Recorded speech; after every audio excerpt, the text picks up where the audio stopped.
In this episode of Man vs. Marriage, what are you doing this for? Boom! Done by the Moski. How do you like those apples? Pow! Can I have an apple? You're not supposed to... You just got right in the way of the rest of the show. I thought you weren't publishing this. I was publishing that one. The podcast. How good do you want your life to be? It's really about becoming the best version of yourself that's possible. This is Man vs. Marriage. The podcast. That was the Moski, Little Mo. And in this episode... Nah, crap. Let's keep going. Welcome to another episode of Man vs. Marriage. It is I, the Q Diggity Dog, in the studio with my wife, Jeanne. Jeanne, say, what's up? What's up? That's right. And that was my youngest daughter, Mo. Our Youngest daughter, Mo. And I wanted to get her in. When I did the Moran Brothers channel, I would have the kids introduced from time to time, and it's always fun to go back and listen or see them when they were so much younger. It was such a good time. So we go, Mo. well, yeah, when we go back and we look at those videos now, we all just we take the opportunity to remember how cute the kids were and how fast life goes. Okay, let's get into this. What are you doing this for? We are going to share with you an experience we had. I'm going to expose myself, as I always do. It was a low moment. I broke Jeannie's heart, hurt her feelings, and she felt terrible. And then I figured something was up, and she told me, and it broke. And then I felt terrible. But we're going to talk to you about these things when they happen. So I'm going to let Jeannie set the stage, and then I'm going to give you my side of this, and then she's going to give you her side of what came out of this. Go. Okay, so if you've been listening, you know that I've been working with PJ and busting my ass trying to get my body the way that I want it, working on some things in myself. So, of course, I've been working with PJ now going on probably 18 weeks. At the time, it's probably about 15, 16 weeks. And I have not worn a two-piece bikini since the triplets. So they're going to be 18 in December. And Quincy and I were planning a trip away. I didn't know if we were going on the lake or not going on the lake. It's the first time I bought a bathing suit in a while. And so I decided I'm going to wear a two-piece bikini because I now have the body to rock it, and I'm happy with that. Mm-hmm.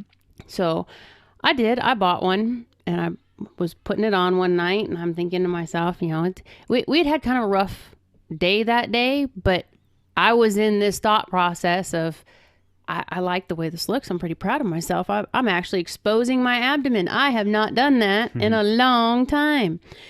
And so I went and put this bikini top on, and that was all I put on. And I came out for a minute to show him, and I'm expecting, okay, you're a guy. I don't know how you react. I know how Quincy reacts. When Quincy sees my flesh walking in his direction... Yeah, baby. Yeah, that's kind of the norm. That night I got that's nice. And all the air in my balloon just went gone. And he was frustrated about something. I didn't even catch it. I didn't even realize what was happening in the moment. I was kind of in my own thought process of, I'm excited. I want to share this with him. I want to show him. And you know, we girls, we don't like to come out and say, oh, hey, I changed my hair. I did my nails. We like to kind of wait and see if you notice things. Mm-hmm. We've had a couple of moments in the last week or so where Quincy just did not notice big billboard looking things in front of his face. Yeah, hold on. That's not fair, because you can't notice the billboard has changed when the billboard is covered. I walked around you for almost an hour with my back exposed, and the kids are all staring at you like, waiting for Dad to catch it. When he finally notices, I'm on my way down the stairs, and you hear, whoa! And he finally notices there's a tattoo. So that was a whole different subject. But you get the point. There are some moments where things just kind of blow right past him. So this was one of those moments, but in all fairness, it blew past me too because I didn't know you'd had a really shitty day that day. I didn't know what was going on at the moment, but it kind of crushed me because I had worked my ass off. I was finally excited. This is something I have not done in 18 years. And I was pretty freaking jazzed about it. Mm-hmm. And that's nice. That was not the reaction I was expecting or what I wanted, really. So I went and took my bath. He sat and fumed and then went to bed. And when the conversation came up the next day, I don't know if it was the text messages or what kind of finally cued him in, but I was short and sweet. I was just not in a place to have a conversation for any reason. And I had completely destroyed and been rearranging our room, which you'd been begging me to do for quite a while. And just all of a sudden I woke up pissed off enough that I had the energy to just tear some things apart. So I did. Yeah. How cool is it that you have no idea what you've done, but you know somebody's pissed at you? Well, and I could tell, you're going to eat crackers during the podcast. This is a terrible idea because the microphone's going to pick up the crunch. So please keep it at a minimum. Okay, so as far as my situation, just to set the stage, not to make any excuses, work has just been extremely stressful and frustrating. And there are things going on that we have certain needs, but we're not in a position to make these needs happen at work. It's just the reality of it. It's the business side. It's nothing personal to me or my location. It just is. And I have a lot to be thankful for when it comes to work.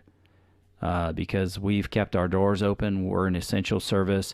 It has allowed me to continue to provide for my family. And I am grateful to this company. I'm also grateful to our CEO and our board of directors because they have been continually impressing on us it's a tunnel. It's not a hole. The beauty of a tunnel is there's a light on the other side. Keep going. Keep pressing. Keep pushing. And I greatly appreciate that. Anyway, I got a text. I pulled in the driveway, and I think I had that day text you and told you I've had a very, very terrible day. It had been a terrible day for me. A busy drive home with other more difficult information as we're working through things in this COVID challenge that has struck the world. And then I got a text at the end of the day before I came into the house that just sent me off the deep end. And I work very hard, try to be as diligent as possible when I cross the threshold to my home, not to bring work home with me. And I've been failing miserably at that lately. It's definitely not something I'm proud of, but I was extremely, extremely preoccupied with being consumed about what was going on with work. And Jeanne had worked very hard that day because we had done a meat run. And, you know, the kids were being kids and kind of... chores got left behind. And she ended up doing a lot of the work herself to get the meat packaged. And there was boxes and clutter all over the place. And I don't do well with clutter. I don't do well with everywhere I turn around. I can't step. At least it feels that way. His eye twitches. I twitch. So I was in a different world. I was in a completely different headspace. I was ill prepared on my walk to the door in separating business and life. And it was just an absolute fail on my part. You know, I came up here, we had dinner, we had a family friend over. We had dinner outside. It lasted very, very late. It was like, after 9 o'clock at night. It was Aaron's tassel night. That's why I'm laughing. Yeah. And so it was well after 9 o'clock, and I still wasn't out of my work clothes, I don't believe. I had come up here. I was dealing with something on the phone that had to do with work and had just gotten done railing about a pile of laundry that was taller than me. Which, just if you have an idea of how pissed off I was, he went to bed and I started laundry at 10:30 in the evening and I stopped at 6 a.m. And I wasn't even mad at her about that because that's not her responsibility. It is teenagers who are completely and totally capable of following through. But to my knowledge, the last conversation we had before the little bikini mishap was about the laundry and how frustrated you were at the clutter in the house. I didn't know about the work stuff. I knew you had had a hard day at work, but you hadn't told me yet what had happened. I just knew you had a busy day. So when the last conversation we had was your frustration with the laundry and the clutter, I immediately, after our little mishap with the bikini, went, okay, you know what? I'm going to fix the frustration. I'm going to stay up and get it done. And that way I'll feel better tomorrow because you'll feel better and then maybe this will go away. It didn't. No. But the laundry was done. Well, here's the thing. I was in such, I don't know when I've ever been like that. I can't remember a time where I've ever been like that, where you walked out here in a bikini top only. That was it. The rest was... Okay, well, I haven't done that in 18 years, just so you know. So, and that's another thing that you had really built this moment up, and I was unaware of it. A lot of facts I was unaware of because I don't know. I didn't know. Maybe shame on me, maybe not. I just didn't know. But some of the indicators that told me how far out of it I was is I didn't even remember exactly what the bikini top looked like. And I thought you had bottoms on. Nope. And you didn't. Nope. And I didn't realize that. I was intending to start a whole other conversation. Yeah. Took place with a lot less talking. So Didn't it was happen. like, I don't know, I like the talking. There was a lot, I was at max level frustration because of work and max level stress. I was at max level frustration because I had not taken any time to decompress after work. You came home and went right into dad mode. I was at max level frustration because of the laundry, the clutter, and the haphazard, like, ho-hum attitude the kids had. You worked extremely hard that day to get the meat run done, to get the meat put away, and it's their responsibility to do their part. You know, it's their responsibility to follow through.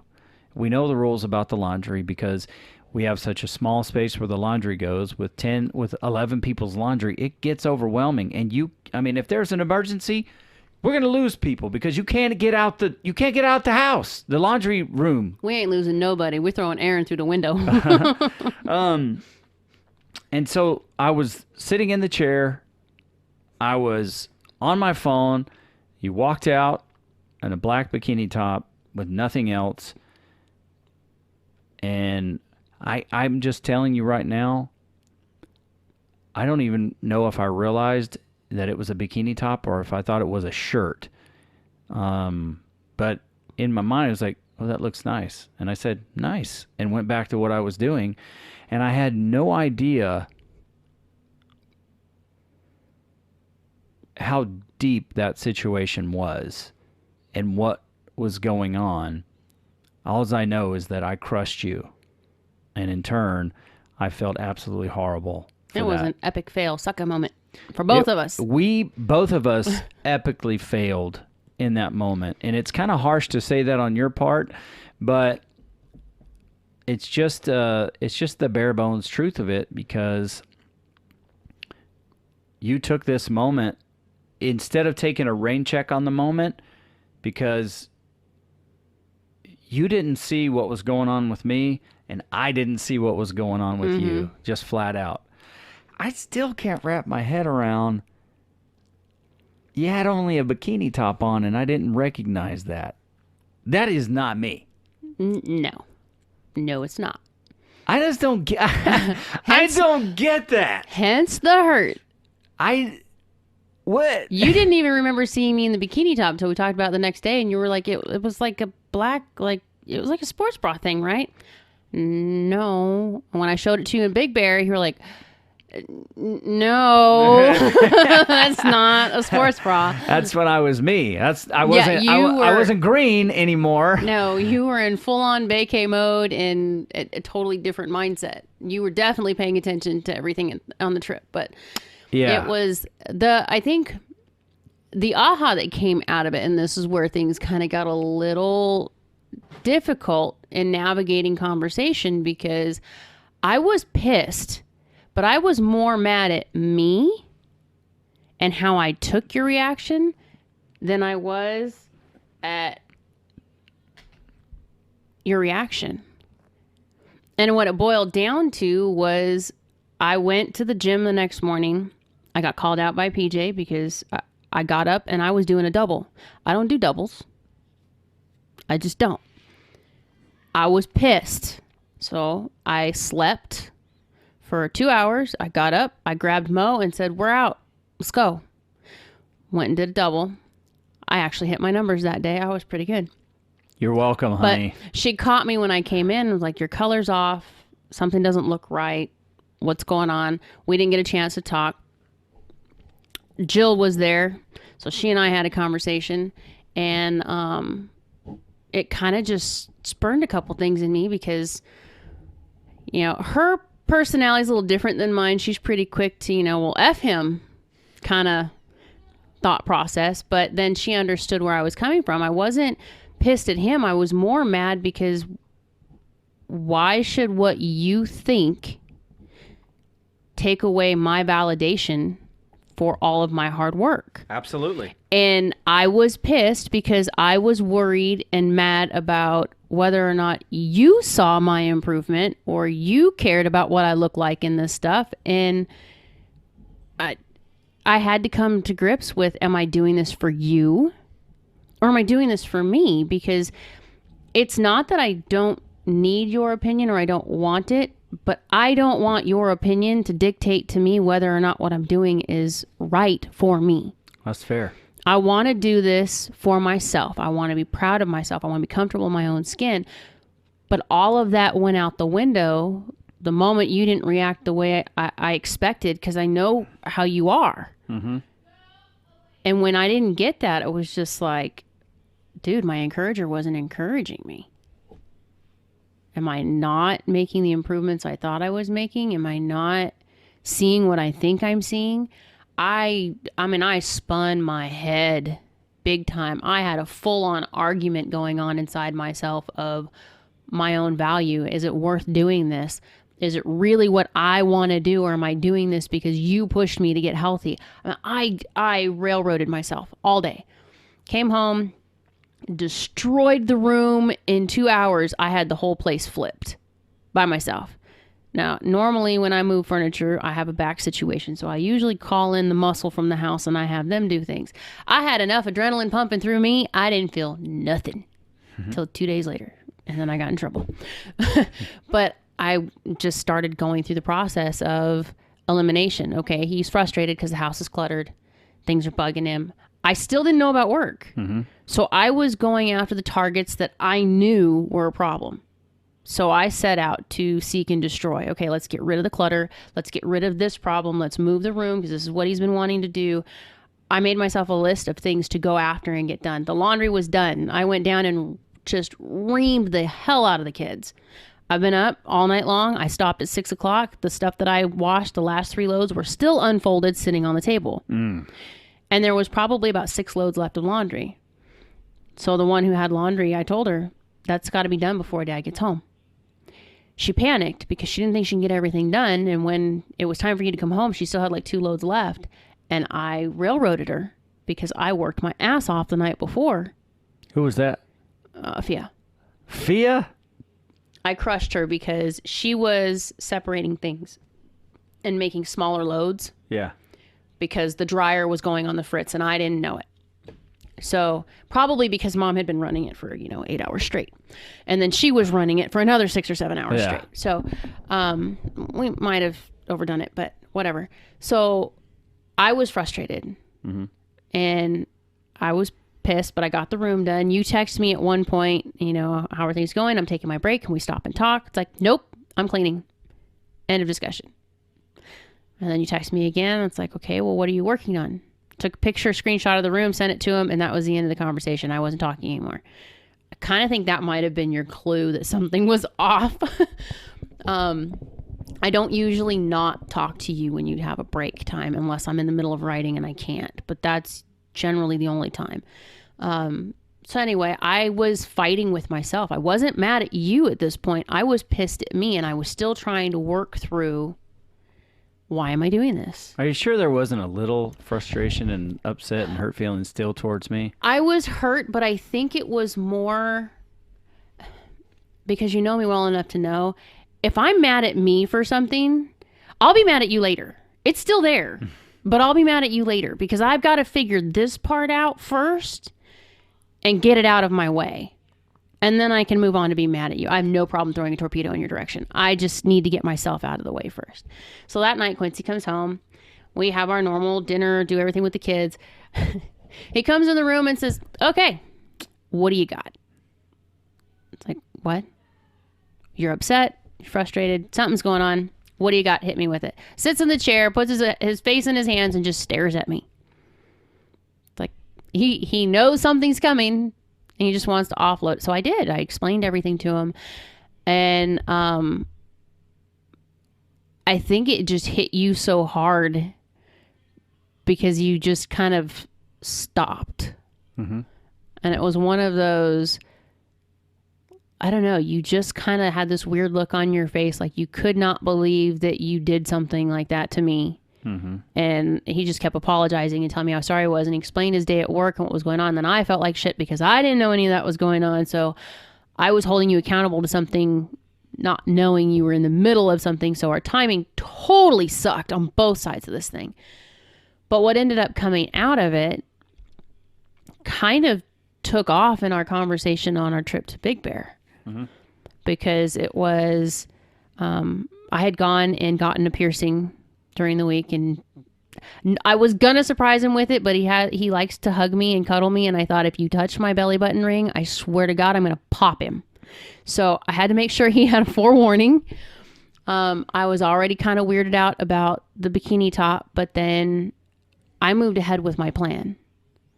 I had bought some tank tops that showed off my back. I don't show my body. I'm a mom. I'm in my 40s. We're kind of, we want our girls, I know, but it's a hard place for me because we want the girls to be reserved, but yet I don't want to hide all my progress. I want the girls to be modest because they're not adults. They're girls. And Lord have mercy, they have women's bodies already. So it's like, tuck this, squash that, hide this, cover that. Because mom only owns one shotgun. There's not enough shells. But we got a few. For myself, I was hesitant because I haven't shown my body off in a long time. But I started kind of feeling like, you know what? I finally just decided I love you and I want you to appreciate what I'm doing. But I'm not doing this for you. So I bought some shirts. I bought some lingerie. I bought some things I normally wouldn't wear. I got a couple of like t-shirt dresses and stuff. And I felt good because when I'm ordering these sizes, I mean, hell, I bought new bras and panties, not to get too personal, but I'm in a size small now. I have not been a size small since we got married. Mm-hmm. That the last time I was the weight that I am right now was pre-Hunter. Mm-hmm. So I'm pretty freaking jazzed as I'm buying these things for myself. But in the back of my head, I'm nervous because of how you reacted to the bikini. I'm worried that you're not going to like this and it's going to be too much skin and it's going to be, not what you want, not proper for mom kind of thing. And I'm stuck in the mindset of, well, we're going on a trip, so it's okay for me to do this when we're away, but I can't do it when I get home. And I was struggling with this. But I did it anyway. And I cheated. I called Jill. And I was like, this is the stuff I'm looking at ordering. And she boosted my badass bitchery on the backside here and was like, you've got to do this. You've got to go forward with this. You're going to rock this. You look great. You need to own your attitude. You need to own your confidence. She's like, if he doesn't like it, she's like, go for a walk on the lake by yourself. I'm sure somebody will like the bikini top. You know, and it's not because she's trying to push me away from you. It's just her way of telling me to enjoy it and be proud of myself, period. I know her well enough to know her mindset behind it. So I had gotten these things and I was happy about it. And then I went on 2 days before we were supposed to leave and I got another tattoo done, pretty big on my back. I had a cover up done and I had been planning this for a while. Mm-hmm. And I have, Quincy and I call each other Superman and Wonder Woman. We always have. It's just kind of our thing. So I have a couple of tattoos of them already, but I had a cover up done and I have Superman and Wonder Woman and an embrace kissing on one side. And then I have a silhouette of a couple kissing and it makes the shape of a heart. In between it, I wanted our vow. You know, my whole life, you and no other. And I made it a point of exactly how I wanted to look and what I wanted. And she heard everything I said and she did exactly what I wanted and made it perfect. What is up, Man versus Marriage Nation? Real quick, don't fast forward. September the 6th, 2020 will be the unveiling of our 100th episode. You heard me right. 100 episodes strong. Get some of that, baby.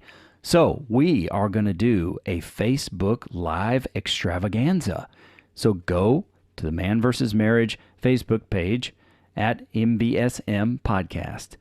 Sign up to attend the event and then send us a question because it's going to be all interactive all the time.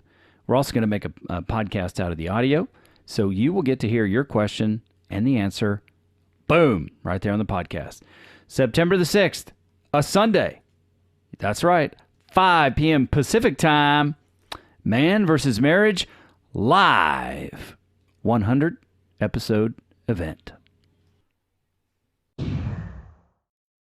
So here I am. I got a belly button piercing. I got my back tattooed. Okay. Not to get TMI here or nothing, but y'all understand why it's on my back, not my front. There's a reason. There's only one person who's really going to notice that more than anybody else. So I had all this in my head and I was building up to it and I kept pushing back the bikini. I just kept pushing it back. I'm not going to let that determine how I feel about this. I'm just going to do it. Yeah.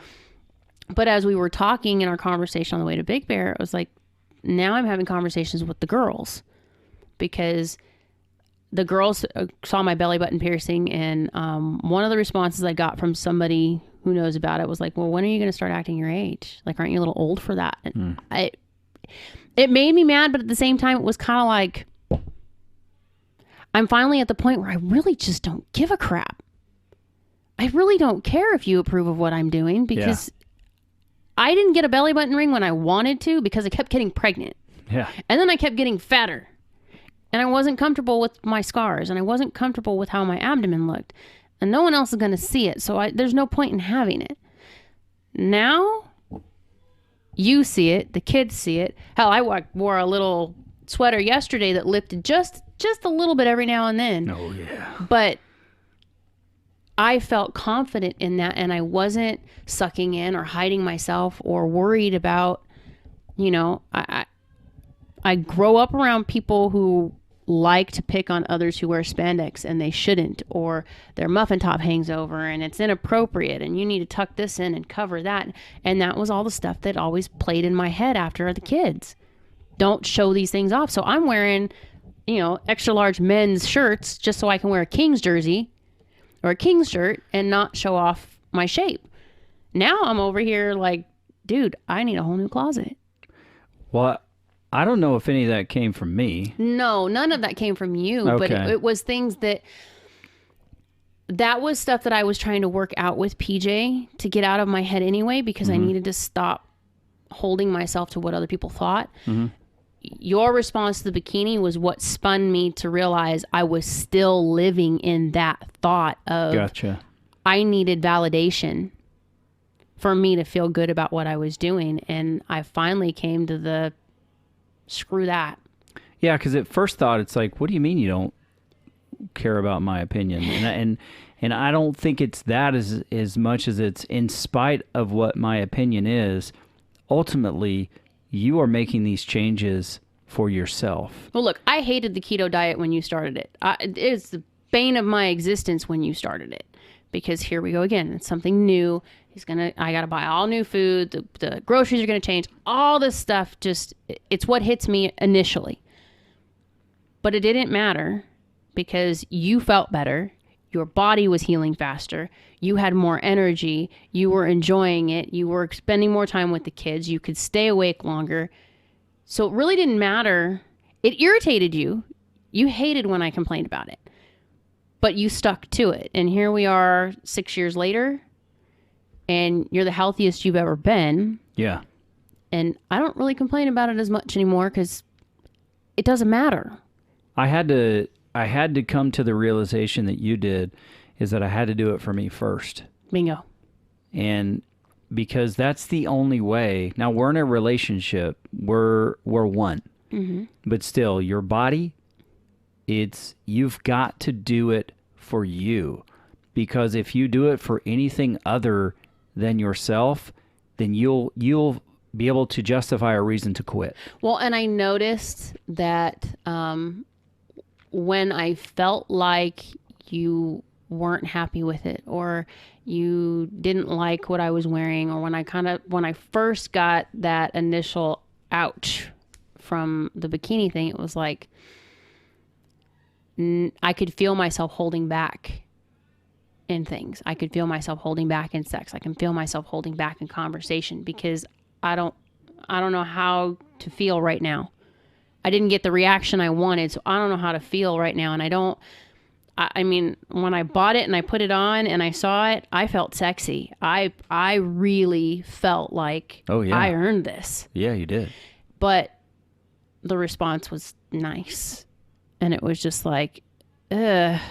That's what you tell somebody when they put on that ugly Pepto-Bismol pink bridesmaid dress, and you're like, oh, yeah, that's not what I tell them, but I get the point. You get what I'm saying? You're like, you know it's horrible, but you don't want to say it's horrible, so nice is kind of that word that you use to cover it. Unless it's watching sports and it's a nice, totally different.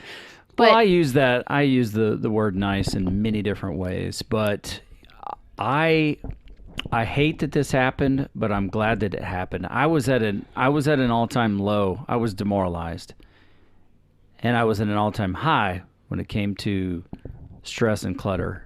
Yeah. And I hadn't had a moment to breathe and try to get out of that. And I failed.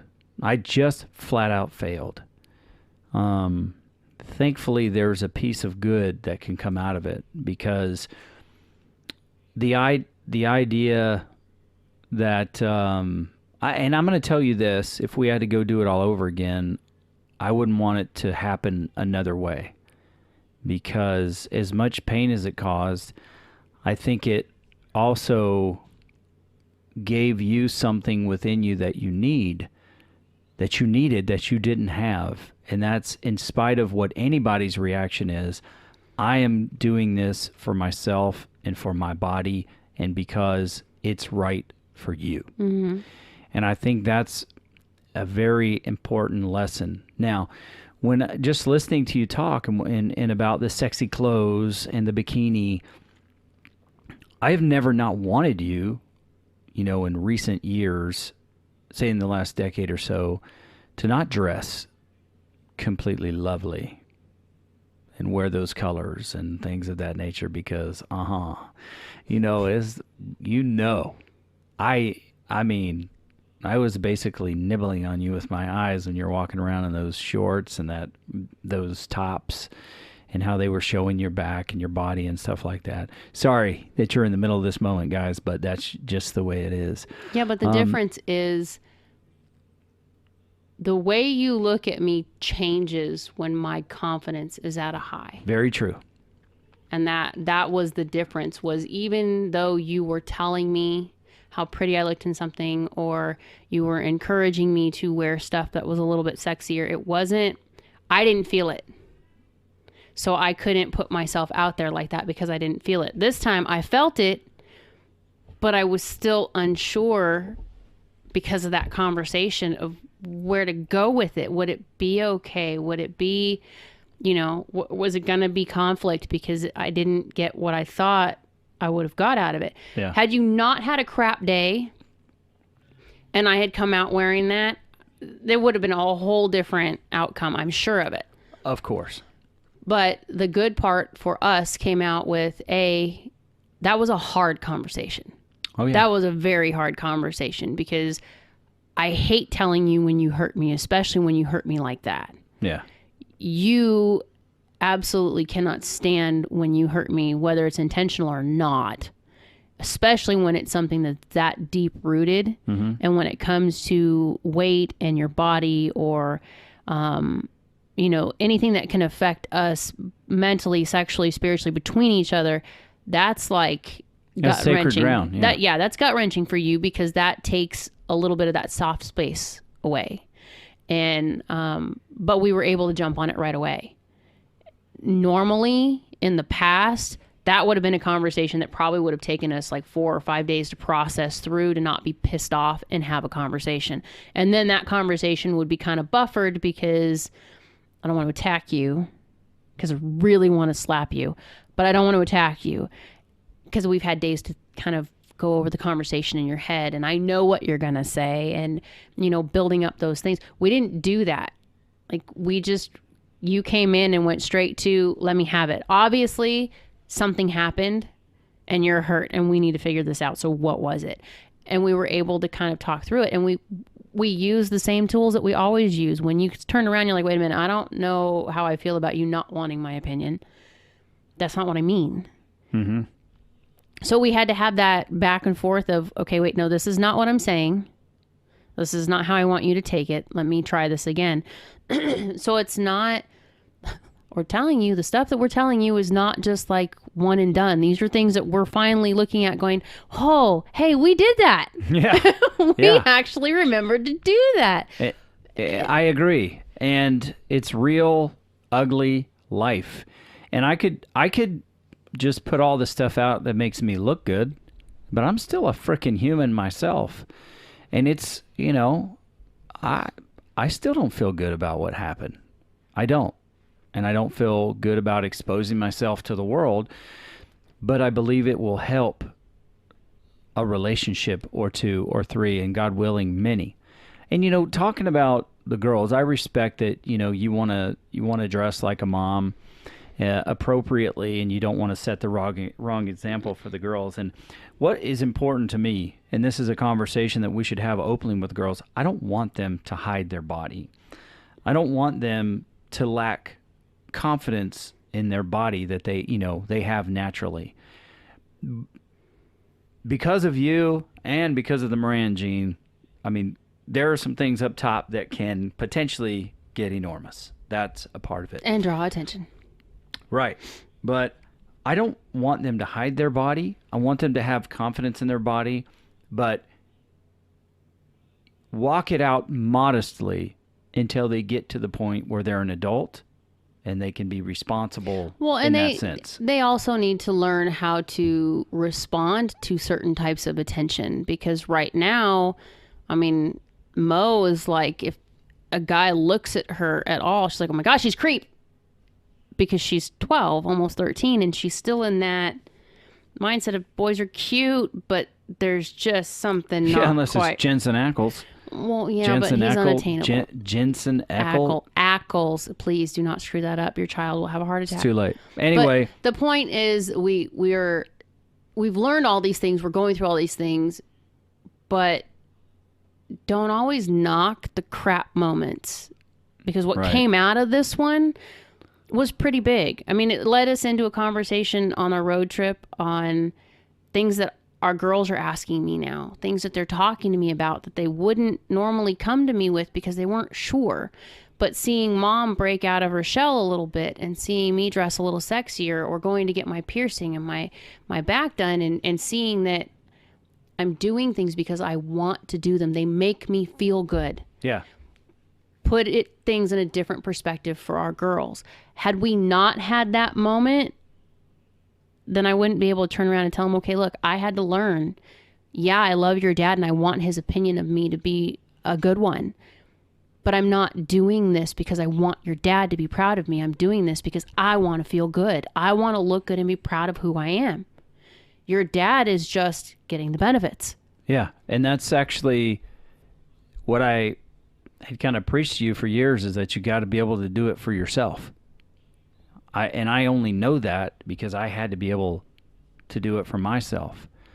And you know, that's what helped me continue on through the journey of the keto, ultimately getting to the carnivore diet. I had to work out, you know, I had to put myself through the rigors to figure out what it was, but I was doing it for me so that I could step out and be a better version of me for you and for our family. But ultimately, it started for something that I had to do for myself, because then if I was to quit, I wouldn't have an excuse. Oh, well, I've got to, Jeannie doesn't want me to do it, or the kids don't want me to do it, or my mom or my dad or my friends. No.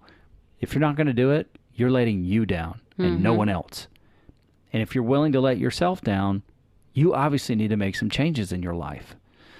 So as ugly as the situation was, ultimately, a tremendous amount of good came out of it. And I'm glad that you pushed through it. I'm exceptionally glad that you brought the bikini back so that I could see the bikini, because, oh, hell yeah, it was very sexy. And I was very proud of you. And it gives me, and this doesn't matter for anything, but it gives me a lot of pride when you're walking around and you have confidence in yourself. Because, it's like looking at you going, go on, girl. I know you feeling good about yourself. I could tell, because you walk different. You move different. You operate different. And you hold me tighter because other people notice. I've never done that because other people notice. I've done that because I freaking want to. And it's like we talked about also in our relationship, its benefits, the ultimate benefits are benefits that only you and I get, no matter what. We don't share those benefits with anybody else. Well, we kind of do on the podcast, but you don't get all the benefits. You just get We're the not going to stories. share the benefits I'm talking about. We're not going to do a live podcast when you and I are doing those benefits, okay? No sound effects. But now, no. are there guys out there that are checking your boobs out when you go in to get your sub sandwich or the bank or everywhere? Yeah, they are, because they're guys. But ultimately, the benefit is mine because it comes across in our lovemaking. We have confidence in who we are, and it helps us to be that much more free with one another and not hold those parts of ourself back, not reserve those parts because it's not safe to go there. And what before would have taken us maybe a week or two to get through, we started getting through it in a day. Yeah. That is a massive improvement. So life is messy. Crap happens. You're going to get demoralized. You're going to get stressed. You are not going to be yourself, and you're going to find a place to blow it. It's just going to happen. If it only happens to me, fine, it only happens to me. But it's going to happen. It's not exclusive to the guys. Oh, no. The girls could do it too.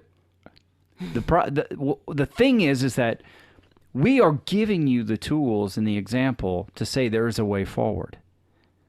And let me tell you, I am glad, very happy, ecstatic that you decided to move forward with your plan. That lingerie was banging. Those outfits, I mean, you were asking me the colors I love on you the most. So I did benefit from it. But the outfits, freaking gorgeous. I remembered watching you walk all over the place and around the cabin that had no air conditioning, how much I love your legs. And I thought, dude, she has kept her legs covered for so long, and that's one of the things I love the most about your body is those legs. I can't get enough of them. My cousin David used to say something funny about legs, and I'm going to use a word I shouldn't hear. But he would say, I love those legs. They just go up and make an ass out of themselves. I was like, yeah, baby. I just said a naughty word. I'm sorry. But You're growing. No naughty words, Quincy. Anyway. Naughty's good. Okay, that's fair. That's fair. Naughty's good. But I'm glad that you're willing to do this episode with me. I had to put myself out there, and I'm thankful you put yourself out there because it's going to promote some healing and some growth in some other relationships. And this episode has gone so long, but like the last one, it was so necessary because we've got to put this stuff out.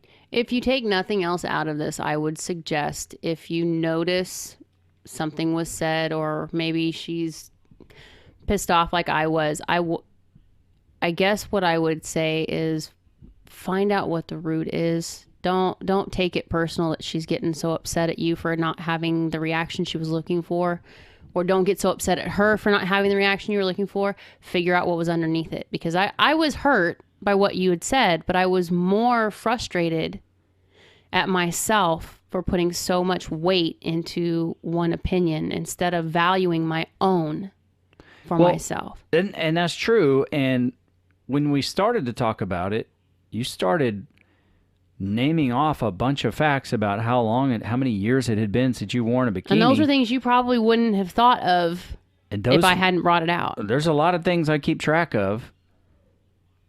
That wasn't one of those things. I had not built that moment up in my head. Yeah. And you had spent time building that up, and it was an unspoken expectation to me, which I understand because you're bringing it out. Mm-hmm.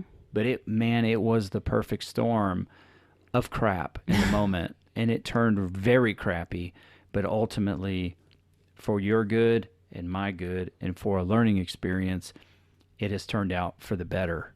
So I honor you for pushing through. It's not so you could have retreated. You could have given up. You could have walked back.